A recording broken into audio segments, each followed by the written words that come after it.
You want to know how I know that Donald Trump is not mentally fit to be president? I don't think a beautiful baby girl that's 11 years old needs to have 30 dolls. I think they can have 3 dolls. Basically, what we're doing is equalizing. There's a new word that I came up with, which I think is probably the best word. We're going to equalize. Groceries, where they have a term grocery. It's an old term, but it means basically what you're buying, food. It's a pretty accurate term, but it's an old-fashioned sound. I said, that's nice. I mean, I'll tell you a story. A friend of mine who's a businessman, very, very, very top guy. Most of you would have heard of him. A highly neurotic, brilliant businessman, seriously overweight, and he takes the fat shot drug. Your Secretary of State says everyone who's here, citizens and non-citizens, deserve due process. Do you agree, Mr. President? I don't know. I'm not a lawyer. The second one was rigged, whether you like it or not. It was rigged like nobody's ever seen, and now people are seeing it. He had MS, as clear as you can be, not interpreted. This is why people no longer believe the news, because when it's he was fake photographed news. in El Salvador, they aren't there. But let's just go on. They aren't there when he's in El Salvador. They weren't there, but they're there now, right? No, but they're in now. your picture. Terry, Ukraine, sir. He's got MS-13 on his knuckles. All right. Deep fakes. We've all heard about deep fakes. I have them all the time, but nobody does anything. But the one that really stands out to me is how he wants to reopen and expand Alcatraz for the country's most ruthless and violent offenders. Yes, that Alcatraz, the 90-year-old crumbling island prison that closed in 1963 because it was too expensive to run and literally falling into the ocean. It represents something very strong, very powerful in terms of law and order. Our country needs law and order. Alcatraz is, I would say, the ultimate, right? Right now it's a big hulk that's sitting there rusting and rotting. You look at it, it's sort of, you saw that picture that was put out, it's sort of amazing.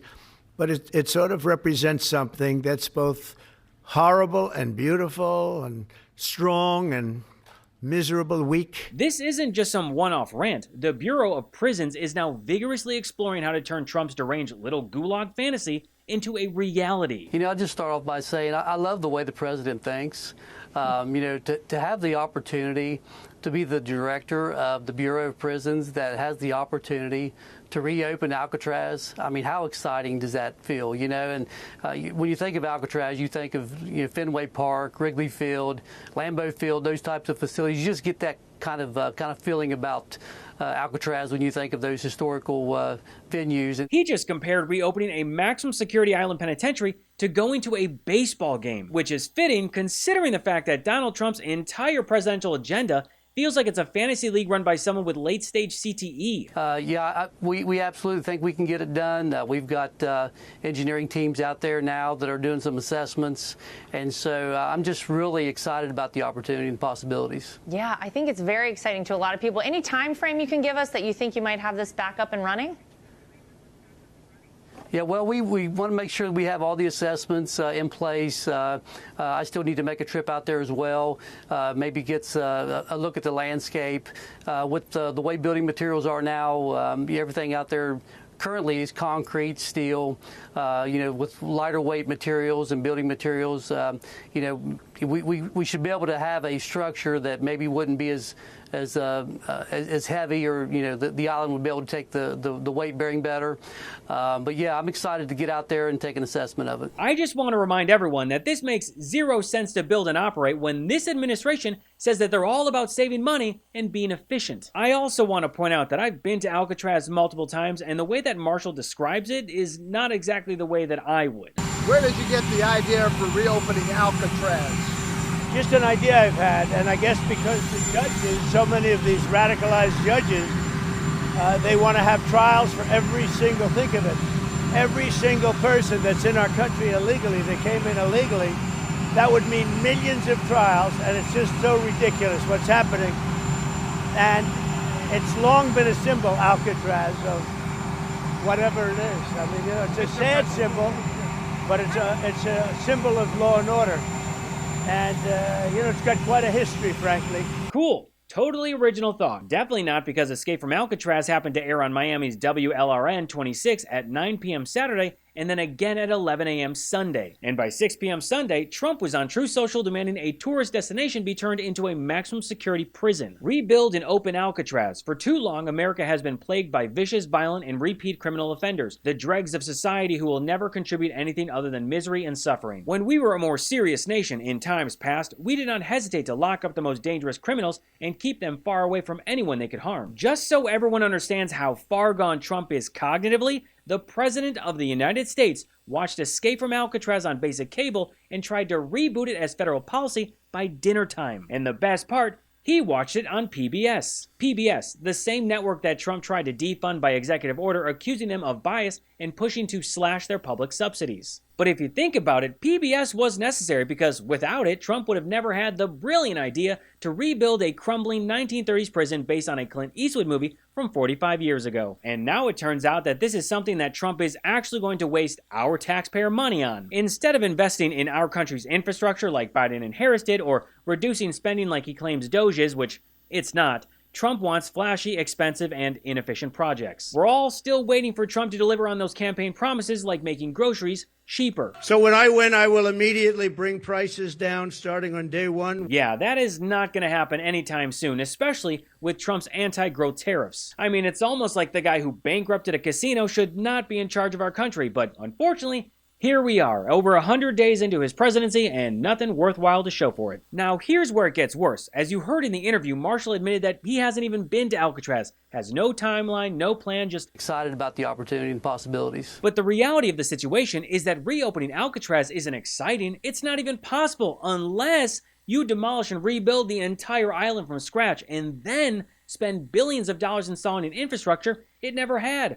Plumbing, heating, emergency access, communication, security, and modern transportation routes. And all of that would be to house 336 prisoners. That's it. Bravo! Also, aren't these the same people who lost their fucking minds over the removal of Confederate statues? You're changing history, you're changing culture. But now they want to bulldoze a national landmark and rebuild it as a MAGA prison island? Well, I guess some history matters more than others.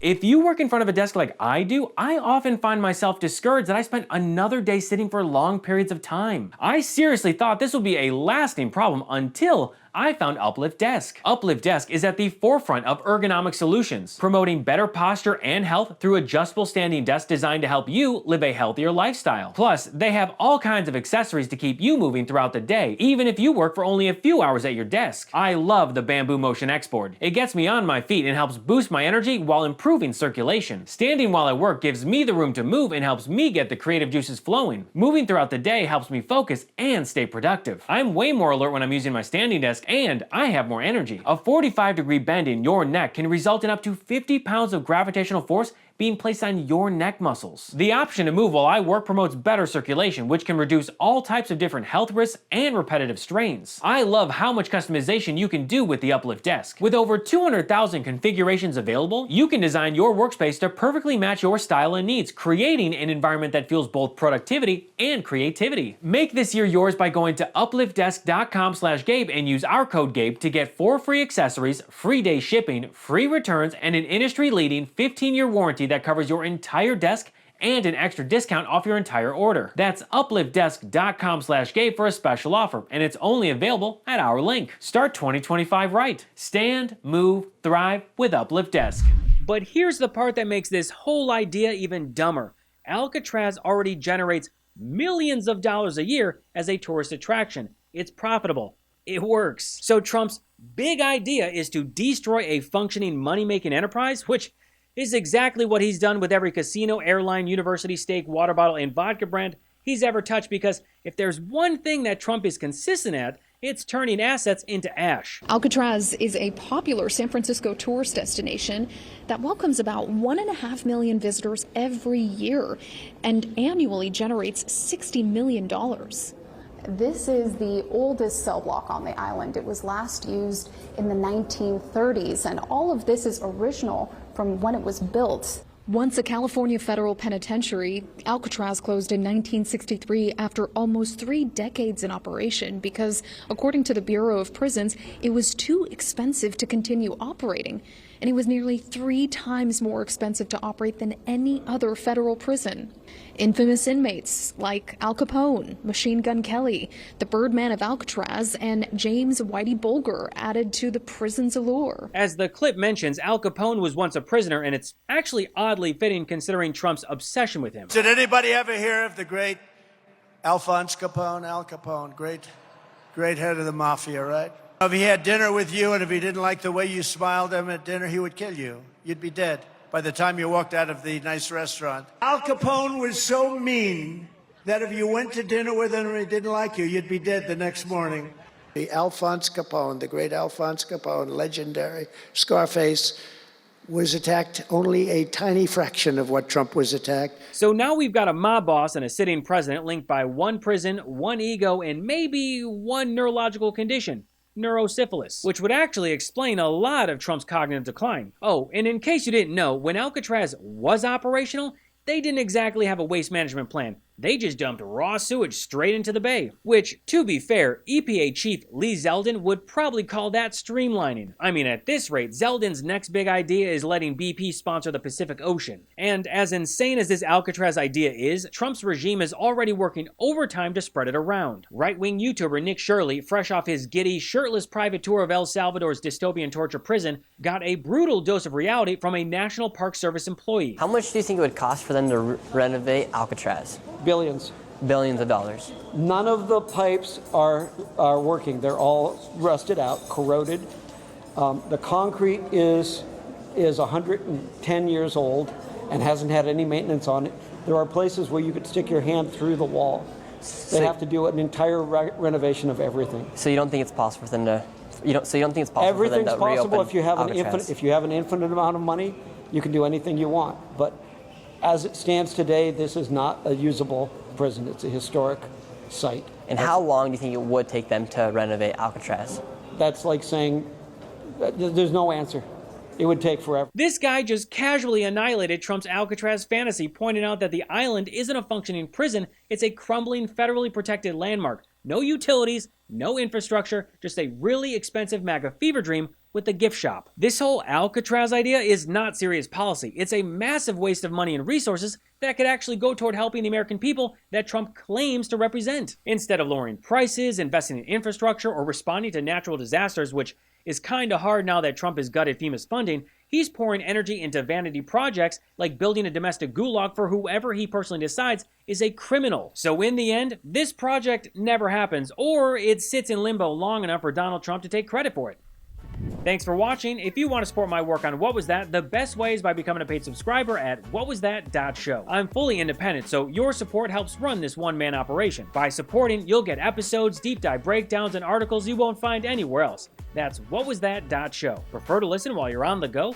What Was That is available on all major podcast platforms. Apple, Spotify, you name it. Until next time, I'm Gabe Sanchez, and this has been What Was That?